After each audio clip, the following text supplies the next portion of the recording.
Table Talk is not your typical D&D TTRPG podcast. We are not here to run you through our whole campaign. We're here to talk about everything else in the space of Table Talk roleplay.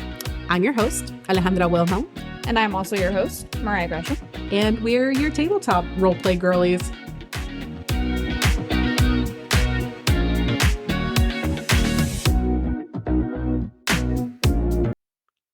Okay, and we are live.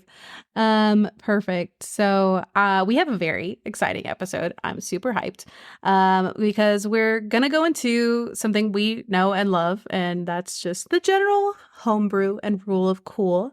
But also, even more exciting, we're joined today by two members of the Real Play D&D podcast called the Portal Quandry. Care to introduce yourselves? Yeah, we got friends. Hi, I'm Olive. Hi, I'm Georgia. Do we also introduce ourselves? I'm Mariah. Hi. I'm Alejandra. Do you want to let us know a little bit about Portal Quandry before we get started? Absolutely, yes. We have a non-scripted bit that we've been working on all morning. Portal Quandry is a D&D podcast about four people from Melbourne, Australia, who get ported to an elemental world inhabited by fae. They find themselves transformed into like traditional D&D races, and they have to travel this strange alien world to find their way back home. That's how we start. Incredible, which I think lines up really quite perfectly with our topic today for like homebrew and rule of cool vibes. Because I imagine a lot of homebrew goes into something like that. Oh, yes, so much. All the time. Absolutely. And just in general, for anybody that might be listening that maybe is a little bit new and doesn't know what homebrew is, no, it's not, like an IPA or anything like that. It's just generally just like fan terminology for basically any game material that's made by the players or the GM, for example, specifically for the game. That's not any official like Wizards of the Coast or third party written stuff or any other TTRPG system that's like officially published. A lot of the time you will run into like homebrewing in general, just because, shit happens and you have cool ideas and there's not really a mechanic already in the game for the concept that you're trying to play out. So you work with your GM and you make it a reality in the game and figure out how to kind of balance it so it's not too broken. Or sometimes, just give yourself something really broken and watch the world fall apart around you. Just sneak it in. Like, no, whatever, it's fine. This isn't a god power. It's fine. No. Yeah, I absolutely have this artifact on my level 2 Like, character. if Kratos has it, so can I. Oh, 100%. There's nothing more entertaining than giving your players something and just watching them light up, but knowing that in 4 sessions, they're going to hate you for allowing you to do that. Oh, absolutely. I especially like for me, I'm a generally like new DM. I started this year. And when I first started, I was very like, I'm just going to say yes to a lot of these ideas and we're going to figure out if it's broken or not. But like, I reserve the right to revoke any yeses I've given. But I will not take it away and leave you with nothing. We'll find a way to make it work. But I'm like, I have no concept for what could be broken and what couldn't be broken. So if my players start bringing me all sorts of crazy shenanigans, I'm like, it sounds kind of dope. Am I gonna hate myself later for it? We're gonna find out in the next episode. You can just add more boys to try to eat us. Yeah, just throw some truly casual horrific shit. It'll be fun. The way once our Strixhaven characters like level up and Anya takes her oath at 3rd, have been plotting for armor and like a mace or some shit for her from her death god. Like, give it to me, please. God help me. Like, I'll make you a Pinterest board. That's the thing with Ollie. It's like, if I make a Pinterest board of what something could be and I send it to you and you're like, I fuck with it heavy. It doesn't, who cares about the mechanics? It's aesthetic. Which honestly is kind of the same for me. I'm like, if it can just like look cool, that's great. Yeah, the rule of cool. That's all you need. Yeah. As long as I look cool, it works. Yeah. Like, I feel like it derives from my tendency in video games to be like, I'm just going to wear the pretty armor. No, it is not technically stats-wise the best at the moment, Yeah. but I can't not match. And I refuse to wear that hat that gives me more defense because it looks goofy with this getup. Yeah. And that's just how I live my life. But I'd love to know, especially like with Portal Quandry, like, do you have examples of like kind of homebrew stuff that you've dealt with, especially with something that's like bringing like air quotes real life people into like the fantasy world, like how you've kind of worked that in and translated those characters over? I can think of a magical item that our GM had to create for one of our characters. No spoilers, but she has a goat farm that she loves.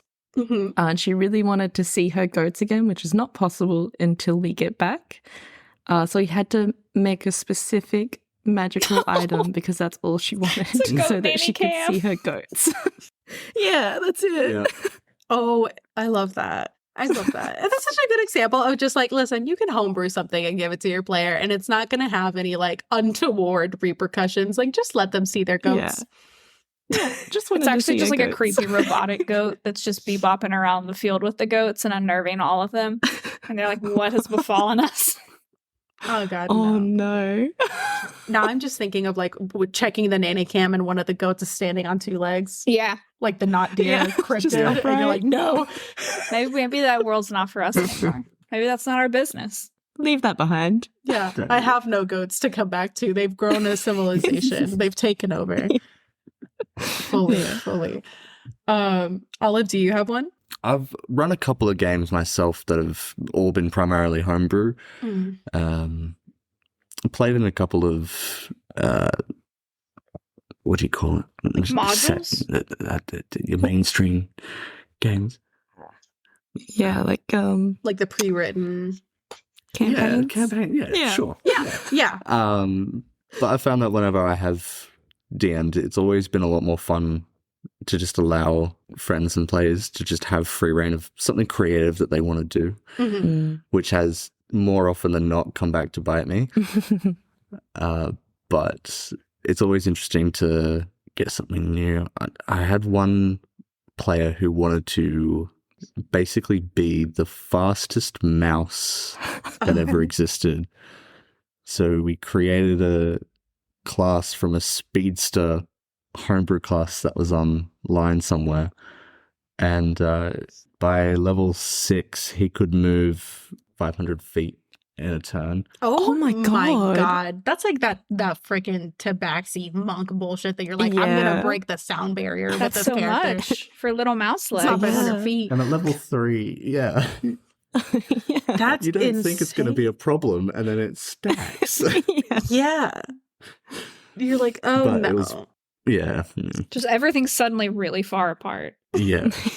But coming up with problems and encounters to kind of combat that, it can break for some characters, but also allow for a good challenge for that specific player. That's so fun to think about. And also, like, I feel like those moments of like, yeah, I've given this player something and maybe it's a little bit game breaky. But you know, I feel like the general fear that is not instilled enough in players is like, whatever you've convinced your DM to allow for you has now been opened up for them. And that can and will come bite you in the ass, potentially. Because you're like, yeah, this mouse moves 500 feet. Have you ever watched like a fucking minotaur do that? Bad thing. Crazy. Crazy how you get gored at Mach 5. Oh my god. But yeah, in general, like also like I feel like the rule of cool, there's always this weird balance between having rule of cool and also like being a rules lawyer, and where that kind of lies. Because obviously, like, you can't throw all the rules to the wind, or else you just have chaos, and then it's hard to even keep track of what you've allowed and what you can or can't do. But rule of cool, I think, definitely like plays a good. For me, it's very much like I'm a very big. If it's good for the story, I'm gonna give you a shot. And I take that like from watching like Brennan, for example, or Abria, who have like respectively had those moments where they're like, fuck the rule. I'm the one in the chair driving. And I want this to happen. So they'll at the very least like I'll give you a DC, and if you roll above that, then like fuck, it happens, you know? Yeah. Which I think adds like that it feels earned. And it's not just something that you've like freely given for no nonsense reason. It also kind of, in my mind, helps balance it, because then it's like, okay, yes, this ridiculous fucking thing happened, or I allowed this thing to happen. But it was up to chance, technically, and it could have not happened. And if someone else tries it next time, well, it's up to chance, and that standard has been placed. Yeah. And it's so important to remember that it is your game that you're playing, and the people who wrote the rules of D&D weren't sitting at your table, so they don't know what you're doing or how creative your characters are. Like, I've played with some people who just think of the most out-of-the-box crazy ideas. It's like, how would you even rule this with the tools that we've been given? We have to play Rule of Cool because you've just done something so just out there that we don't know how to like deal with it. Yeah, or you're using like an item or a spell for not its intended purpose. I have a fun, slightly disturbing thought experiment that I like to drop and hear people's opinion on. Ollie, I think you've already heard me say this, so you might have a different opinion now that you've DM'd. So obviously there is a spell called Animate Skeleton, right? Or like something to that effect. That's normally no, but there's one where you can it's Animate Dead. That's what it is. Animate Dead, yeah. So it's usually reserved for like little skeletons, little bone boys. However, there's a skeleton inside all of us. Oh God. You have asked me this. It wasn't Animate Dead. It was something else, because I saw it on like Tumblr or somewhere, and I'm like, great, this lives in my brain forever now. So other people get to know about it as well. So it's like, if there's a spell that could allow you to animate a skeleton, if the skeleton has a meat jacket on, does it still count? Well, I mean, only if that meat suit is dead. Fair. But you could have a weird world where the skeleton dies inside and the meat bag is fine, so you can just puppet That's even them worse to around. think about for if some they're reason. two different entities that somehow have merged together. Yeah, that's usually where we come down. That's is like disgusting. the role of consciousness and the fact of that, like, it gets very deep very quickly, which is my shit. Where it's like, okay, well, no, they have some level of free will over what the bones do. So I'm like, okay, fair.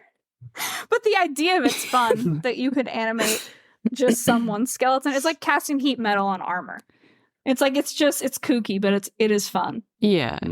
Oh my God. I saw one thing to also piggyback off your thing. I saw another post like on something like Tumblr, where it was the heat metal, but it was someone saying like, okay, they're having this interaction. And then somehow it had come up that the NPC they were talking to had like fillings, like metal fillings in their teeth.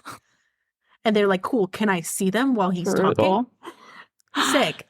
Boom. And the DM is just like, now I have to think of the ramifications of like heat metal in your mouth.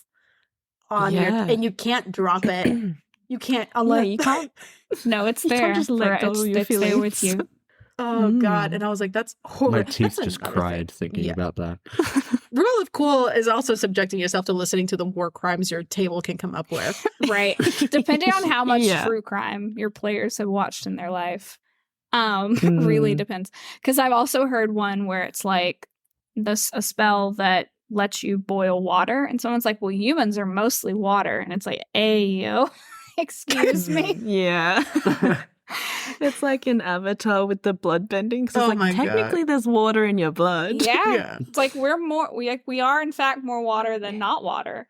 However, is that not like the forbidden water that's not for this use? The forbidden water. The forbidden water. I hate it. I absolutely hate it. It gets you really just go down that rabbit hole very quickly. Yeah. Oh, 100%. I think also like one thing I like when I first started DMing, I was very anxious about it, and I was like, I'm gonna go straight off the book because I don't know what the fuck I'm doing, and I'm just gonna purely rely on this holy text to guide me. And so I like let all my players know, like don't expect much from me. I'm literally just following the book and that's it. Said that with my whole chest. Yeah. Then like the weeks leading up to our campaign starting, I was like, hey, so it is now set in an entirely homebrew world where I've like dictated all this lore that you had made previously. You didn't make that world in a week. Like you had. Yeah. You had I had like an already. RP world that I had kind of fleshed out, and I was like, what if I just like, I mean, the fucking university got to go somewhere, right? It can't just be a university existing in the ether. And then that took me down a rabbit hole where I was like, cool, my first campaign is just an almost entirely homebrew thing where I've basically just taken the idea of a fantasy college from a book and thrown the rest out and like plopped that down. And now we're flying by the seat of my pants. And then all the characters, all the characters' backstories are so interwoven and intense. And now you and I have fucked up because my characters found some kind of like weird, I don't know, some weapon of war that looks like an acid mosquito robot thing that her dad made because he was an artificer that she shouldn't have found because you were like, oh, you should, like, this doesn't apply until like y'all have graduated and we're freshmen. And she found... But you did roll like a motherfucker in that room. I did, so like going through her house in OSRP and then also apparently her dad, like saying like you rolled dumb and something that shouldn't have happened. Like I was in the school library and I was just threw out into the ether. If I'm like, oh, I'm gonna see if I can find anything, any of my dad's like fuck shit in the library, and I was like, there should not have been anything, but I rolled a nat 20 because of course I did. Oh, and so my dad has like stuck a journal in the library, just in the books, just stuffed in there. It's been there for God knows how long. I'm like, oh my God. Yeah. And now it's become a problem because I'm now going to give it that information to like Ale and Oak, one of our friends. They have characters that are married. Ale's character's named Raina, who's like an archfey, and Oak works with the Watcher and is like an information broker. And I'm like, what if I give that weird information to him in exchange for other things? Oh my, no. Oh, fuck. Did I not tell you I was planning to do that? Oh, sorry. No, I'm finding out right now. Tell Oak that I'm going to give him in character that, and he'll be like, give it to me. Get back to me in 3 to 5 business days, because now I have to go to my fucking conspiracy map and the figure Watcher out. needs his noms. Give it to him. No. Oh, no. He doesn't have to do anything with it. I think that also like falls with that rule of cool of like, yeah, that should not have been of a situation where what you were asking me would be there. But I literally had the moment of was like, well, she gets a nat 20, I guess I'll give it to her. And then you did, and I was like, I do have to honor this because I'm a big believer of like I will honor and reward those nat 20s, and they should be just as important as like nat 1s. So like even if it's going a little bit against my personal plot line of like what I've timed out. I was like, fuck. I'm like, well, we here now. They did roll really good. And I'm like, listen, it's my job to adapt and overcome. Yeah, that role in particular, I was like slightly embarrassed about because I have a reputation for being someone who will just hustle to my dying breath. Just like I'm a public defender and I will throw out weird shit because I'm like, the worst you're gonna hear is no. And so it was, I said something half-brained, and I'm like, yeah, this is probably not going to go anywhere. Because as soon as it left my mouth, I'm like, this is a ridiculous thing to ask. And then I rolled a nat 20, and I'm like, oh no. Now I put both of us in this situation. The consequences of my own actions. Yeah, I just had a similar experience. I was in a homebrew campaign a few years ago now.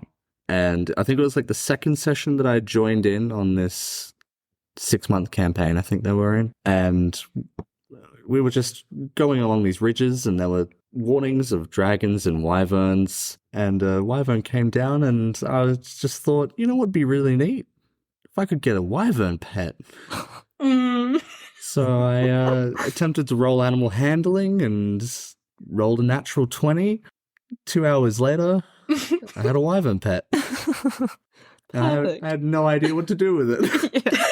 It's like, well, I've done this thing. Now what? Yeah. You're like, I've girl bossed a little too close to the sun. Yeah. I have to spend 25 gold to maintain it? Jeez. How much wyvern? Like, how big was this thing? The pause is I don't alarming. think it wasn't. It could get me around. It was good. No. Yeah, that's all you need. Yeah. Perfect. It's like a winged mount. Yeah. Pretty much. Yeah. Okay.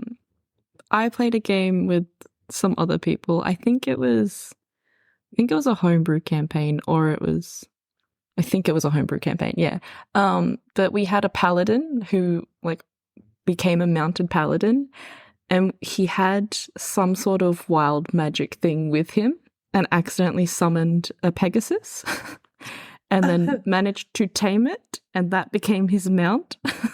So he was just constantly on a Pegasus flying around, and our DM's like, well, like, I couldn't stop that. That was all just dice. Like, I didn't get asked a single question. This just happened.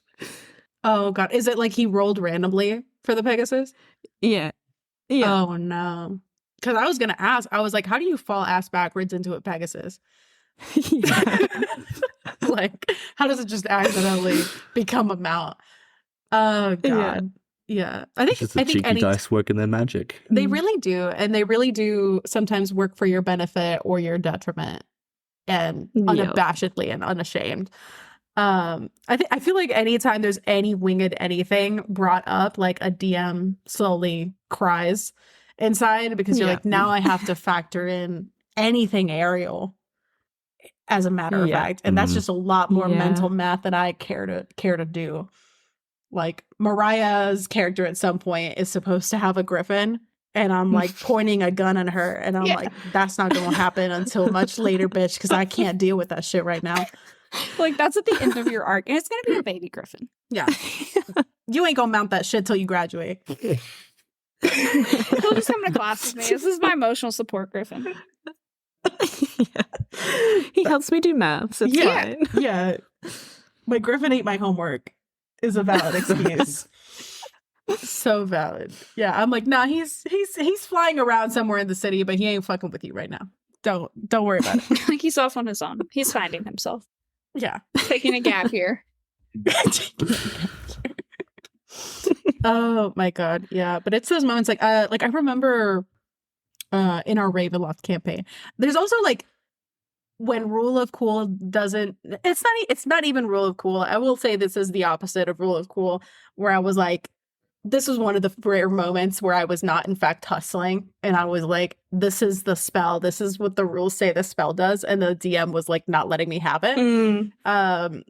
We were at a point where we went to like a graveyard in Ravenloft, and the old party members of like the BBG are buried there before they became evil. And so we went there to go like look for clues and stuff. And I specifically was like, before we even started and I was picking my spells as a bard, I was like, I want to speak with dead. Because duh. Yeah. Mm-hmm. And we go to the fucking graveyard. He lets us pick one party member to talk to or like to interact with. We pick, I think we picked the wizard or something. I can't remember if it was the wizard or like the fighter. I think it was the wizard because the fighter was her lover. And we found out that the fighter was the lover during the talk.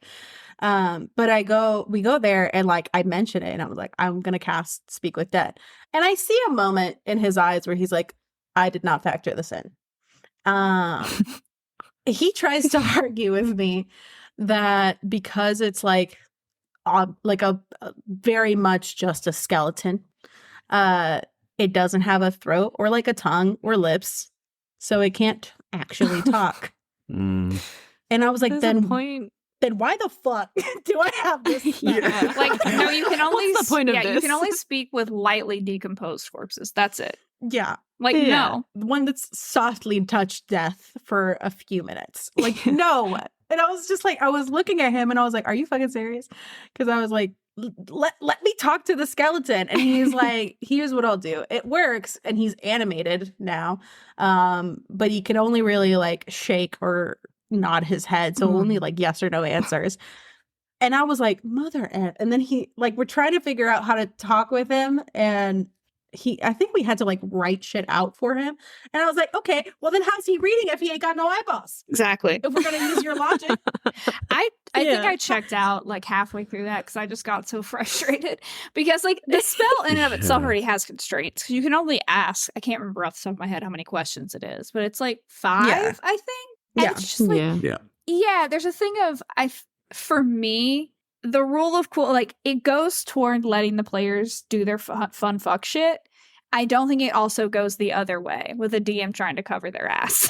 It's like, no. Yeah. Especially if it's just like you were blatantly disregarding what a spell says. Yeah. And I think it falls in line with that of like, you may not have factored something in, and a player having thought of something or used an ability or used an item that you didn't think of, and that may be like fucking with your narrative a little bit. I don't think that should be punished. And that's just a hill I'm going to personally die on. Also, like, why'd you set the graveyard up? Would you think we were going to host a seance, like, in Ravenloft? Like, the fuck? What did you think we were going to do when we got there? You were literally casting magic spells. Yeah. And you're going to tell me, oh, this particular magic spell just doesn't work because of the laws of the real world. Yeah. No, it's fantasy. Yeah. I'm like, I want you to look at the title of the spell and look me dead in my eyes. Tell me I can't talk to the skeleton. Justice for bone boys. Let them speak. Which, like, let them speak. They deserve a voice. God. And I'm like, I remember, like, spoiler, I guess, for the D&D movie mildly, but like when they had the scene where they're talking to the skeleton, you bet. And I was watching it with the party members of that campaign, and I was like fucking the glares in my chair. Look. I was like, look, He's doing it. He's doing it. How does it feel to live my dream? Like, crazy how that absence of a tongue is just messing his whole shit up right now. Wild. Crazy. Insane. Can't believe they get it wrong in the movie. Yeah. Right? God. I was like, I wasn't talking to that DM anymore, but I was like, the urge to just send him a message and be like, bitch. Yeah. Just record that part of the movie and just send it to him with no context. Yeah. Just why? Why are you the way that you Drop are? up a full email and just... Justice, not even justice for Bone Boys, just Justice for Dragons me. movie. I'm not even gonna touch that with all the things, but justice for Bone Boys, justice for us, justice for a lot of things. Truth be told. Yeah, but man, like, but to be fair, like, as much as like one, you need to adhere to the rules, there's also like, I mean, like the hustle is real, the hustle is strong, and it never hurts just to ask. Yeah, I say wacky shit all the time that I know will be a no, but it's fun. And on the off chance that it does put a good idea into the DM's head for something either later or in the moment, and it sparks that, oh, you know what, that's ridiculous. Please try. I've also done that where I Please fuck myself over because I've inadvertently given the DM a worse idea than they had originally. And I'm like, cool, I've made a bed. I must now lie in. So it's always that fun game of like, let me temper my chaos a little bit. Save it for special occasions. With a risk, it's high risk, high reward, you know? Yeah. I feel like playing in any homebrew setting is kind of just like a lawless wasteland. And you're like, listen, we could get got any moment. And I do need... We don't know what this is. Yeah, we don't know what this is. We don't know what forces are at play. Danny DeVito could walk out of a portal at any moment. He could. He could. That's a real threat. Man. And like, great. I remember also, have either of y'all listened to like Dungeon Daddies by chance? Yes. Yeah, I've only listened to like one episode though. I need to listen to more. I've finished the first season, but I haven't gotten onto the new one yet. They're super good. But that is one especially that I like. When I think of Rule of Cool, I definitely think of that because they're all over the fucking place. Yeah. Dungeon Daddy, that's a fantasy improv podcast, and I love that. Like, it is a D&D podcast by the skin of its teeth. Truly. Like, that was their jumping off platform out of the frying pan and directly into the fire of whatever's going on over there, and it's great. Who knows what it is, but they're making it work. Yeah, I watched the first season. I've sought out on the second one though. It's so good. I personally love it. But that is one of the, like, I remember, like, I've referred it to other people in the past, and like other friends of mine that play D&D that are, I would constitute them as like maybe a little bit more rules lawyery. than I am, and like they've tried to listen to it. They're like, I can't. It frustrates the fuck out of me. And like they're eye twitching the whole time as they're just like throwing rules to the wind. But that's not what the rules say. Yeah. And I'm like, listen, I just know now that you might not be super fun at parties. And that's just the thing we're gonna move forward with in our relationship. Yeah. It's been noted and we'll move on. Yeah, absolutely. God. And like I'm just trying to think of more specifics because we've had so many. Like we're actually in a Ravenloft campaign ourselves. Oh. Yeah. And it does have a very semi-homebrew feel to it because our DM just loves to try funky, cool shit. Like I've what? I talked to him about this. He always brings like a part of himself even into already pre-scripted campaigns. Mm-hmm. He's like, I like to create things, so I put them into the world for you to find. Oh, I love that. Yeah. He made essentially Vestiges of Divergence, which are just like the like really good magical items that level up with you. He's like, I made one for each of you. You just need to find it. And I'm like, oh fuck, my God. I've forgotten about Strahd. Let's go find these. I'd be frothing at the mouth. Yeah. My like Vox Machina obsessed heart cannot. I'd be like, cool. So my character literally cannot walk 5 feet without a perception check. Yeah. Yeah. And we have ridiculous perception as well. So we're like, is there anything like really cool in this room? Or Suddenly everyone has there doesn't happen to be anything like branded for me specifically in a corner, right? Yeah, surely no. It doesn't have my name right there. I can see it. It's right over Literally, there. my computer background is Vax with the Raven Queen.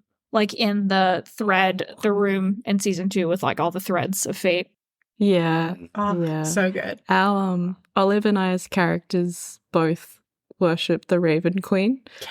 And there's only 3 people playing, so it's me, Olive, and our friend Ethan. Mm-hmm. And his character now just hates all birds. Because he's like, why is there ravens everywhere? The birds are drones. Listen, Fantasy birds are drones. I can sympathize because I hate large gatherings of birds in real life. I have an irrational fear of them. And I will not fight birds in real life. I will stay in my car and drive away. Yeah.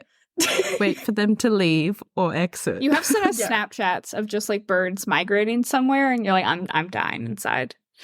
Just stay inside.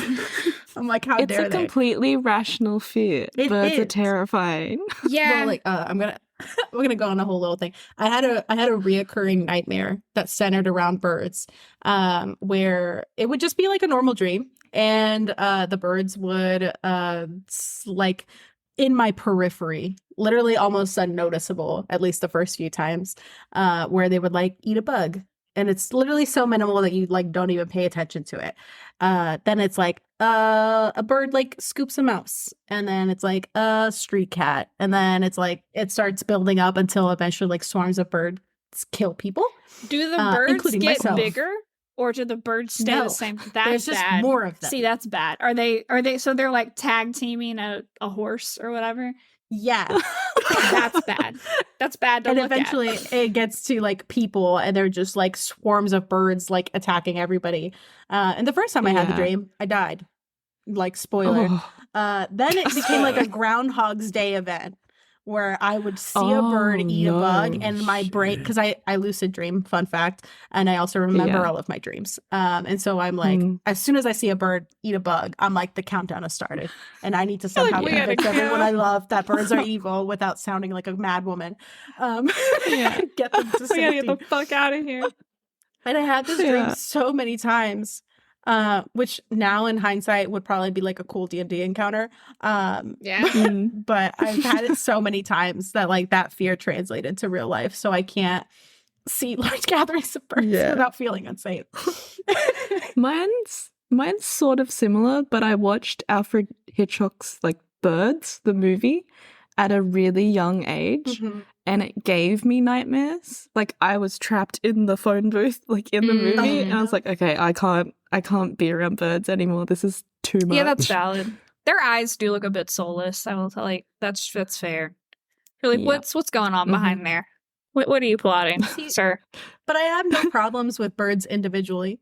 Like if someone has a pet bird, Just when they group up, it's when they gang up, not. and literally, I think my discomfort starts at about like 5 or 6. That's birds, what I was about to say. Not for any particular reason, other than the fact that I think that's the amount of birds that starts to become too much for me to take in a fight. Yeah, I have that with people. Fucking mood, honestly. But like we've been on hikes and stuff before, and there's been about 5 birds, and then there'll be like 8 to 10. Because for some reason they tend to follow me. And I'm like, I'm sorry. Like, as always, like, we gotta leave. Yeah. I don't know what I'm doing. I can't stop it. Because I'm one of those, like, weirdos that would like to befriend crows and, like, have them bring you shinies. So I'm, like, waving at them and being like, hi, friends. Always like, I will respectfully kill visit you. If you get, like, a bird gang hanging out outside of your home. That's fair. You're just gonna have to come to mine. I'm so sorry. I live in an apartment. I can't be out here like that. I'm just swarming the 4th floor of my apartment built. That's too much. Good. But yeah, so as far as like where do y'all kind of fall on that, like specifically like rule of cool, rules lawyer? Like how do you tend to balance? Are either of you like DMs by chance? I'm not yet. Mm-hmm. I know all of you said, like, it's been a little while since I have. Got you. Where do you fall in that, either like in your past experience as a DM or just generally as players, both in like when you're asking and how that kind of starts to play back at you? I think for me, it was a learning experience on both sides, because my first campaign that I ran was a homebrew one, because I was a poor university student who just couldn't afford to like buy modules and stuff, and like everything online was limited to a point. So I'm just flashback to those times. Flashback to college. Memories. Trauma.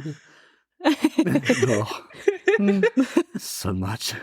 But no, I think it's just having an understanding that if you're going to allow something to happen and you're not sure of how the rules are going to affect or implicate your story and your other players as well, if someone brings something to you at the table and they decide that they want to try this thing, it's a hard line to draw where it's going to be fun and where it's going to be a pain on you as a DM, because it's got to be something that's not necessarily easy to just kind of go along with, like sustainable.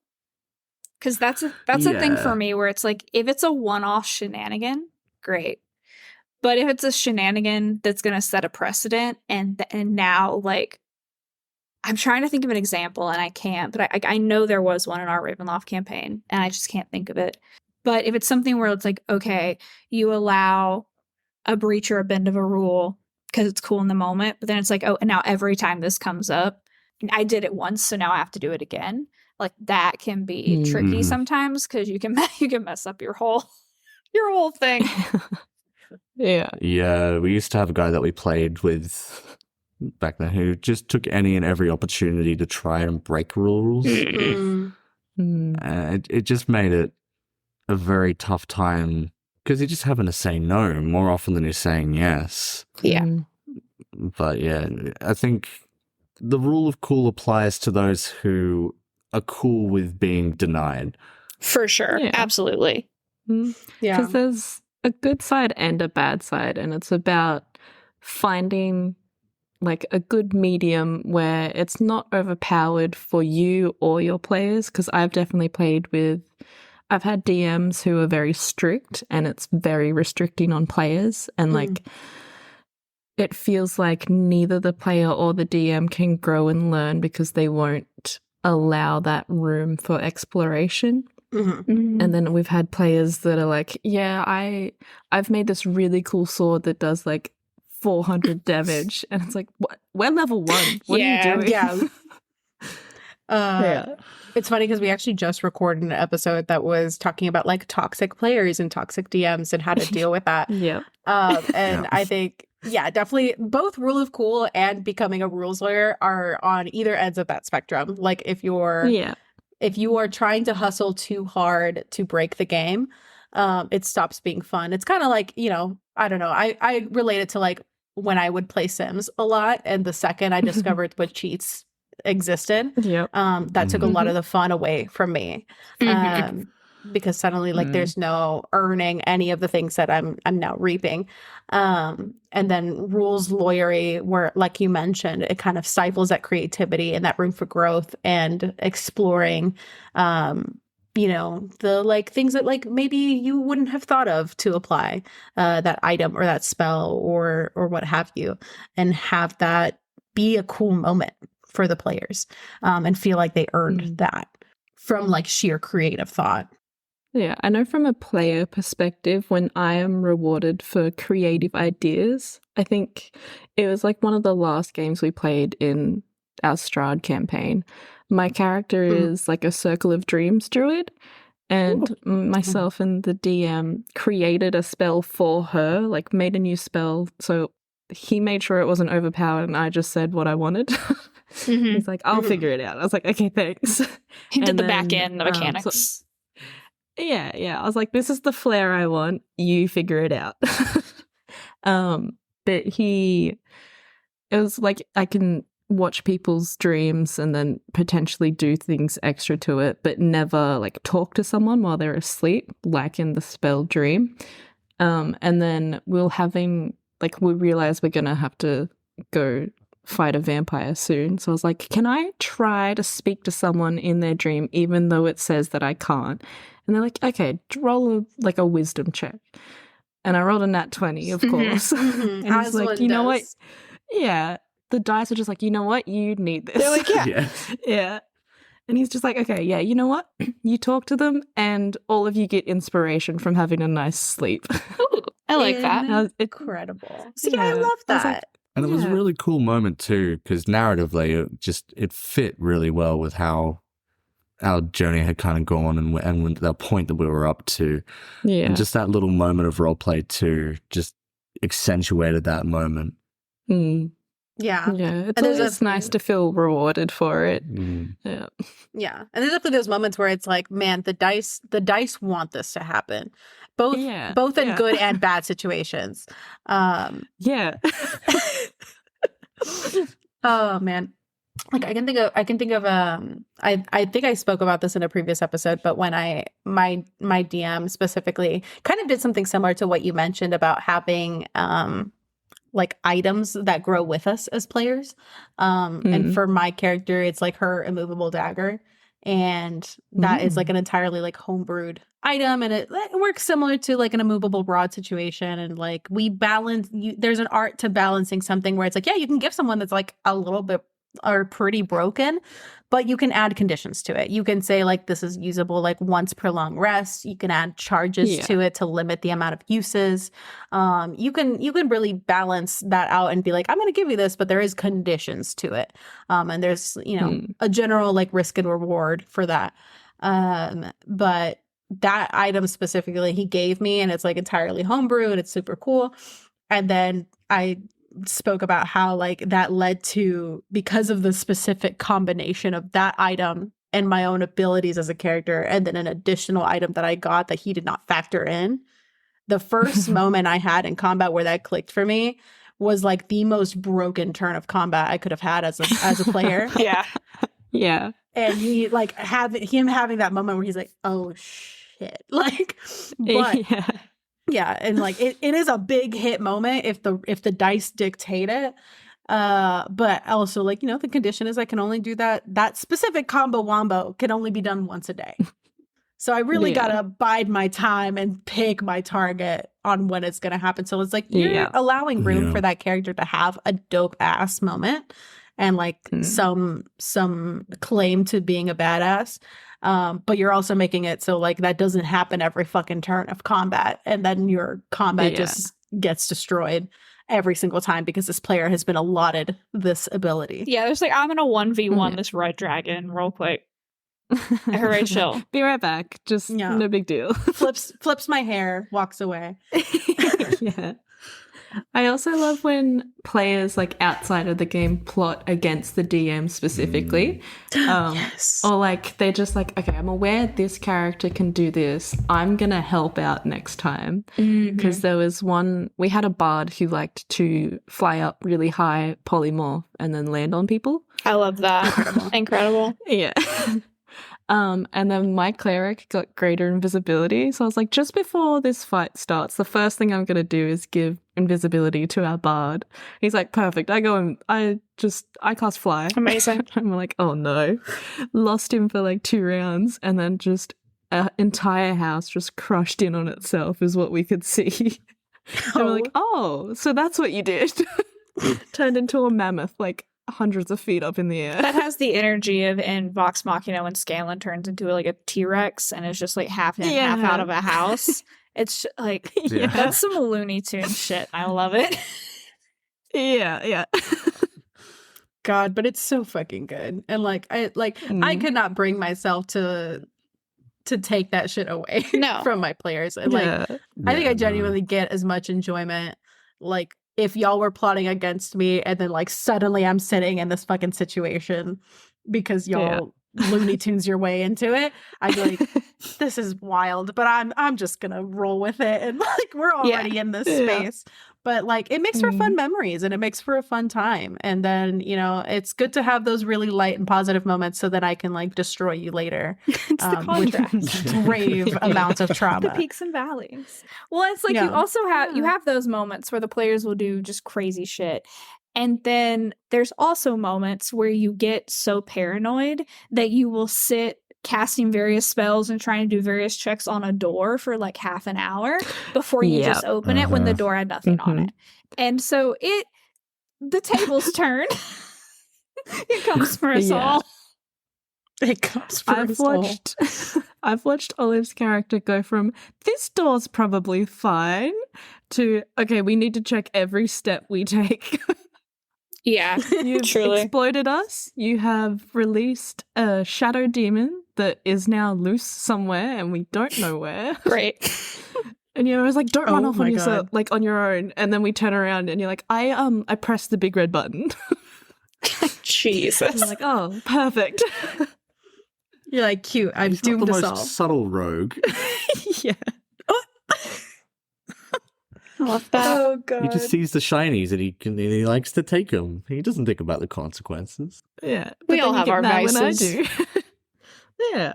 You know better. I don't. He's a crow to circle it back to birds. It's a literal crow. God, no. No birds. No birds. No more birds. Oh man. I had a thought actually about an item that a player of mine made once. They had cleared up this spider nest and they decided to sleep in it for the night. As you do, yeah. Jesus. Couldn't be me. Yeah, I've never known her. And one of my players decided that it was too cold, so he wanted to wrap up a bunch of the spider web and make it into like a makeshift bed. And I was like, sure, you know what? Roll a crafting check for it, because we were playing Pathfinder. And so he rolled below a 10. It was like an 8 or a 9 or something. And I was like, you know what? It does look like a somewhat reasonable, comfortable bed. Like, the web is nice and soft, and you could just slide right in and it'll be nice and warm. And he was like, oh, cool, great. Just slides right on in, goes to sleep, rolled on a table for like a midnight encounter, and it was like a recent enemy comes back to haunt you. Oh, no. So more of these spiders just come down, and everyone else hops up and jumps into action, and he just spends 3 turns trying to get out of this bed that he's made for himself. Yeah, you're literally a prepackaged snack, my guy. God, It's Frodo in Lord of the Rings. But out of that encounter, he used the web to apply to his armor, so he had like this webbed suit armor, and Spider-Man. It had like the ability to, like, if he needed to, he could just stick himself to a wall. Oh, fun. That's Bitter so man. Cool. And it was just a really neat thing. He was like, made all the right, I've best learned of from my that. mistakes, not around my arms. Yeah. No, we're never going to sleep in a spider nest again, ever. No. Jesus. I But feel am like gonna you should have known that fashionably before. adhere to my clothing. Yes. It's just like he could never get it This is off. stupid. Make it fashion. Yeah. Yeah. Well, it's like, it just would never come off. So he's like, I have to make it a thing now so people will stop Yeah. asking. Yeah, exactly. Yeah. I need to pretend like this was on purpose. Yeah. Yeah.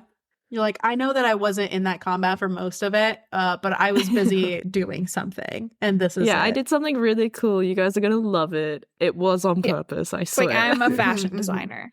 Don't step on my dreams.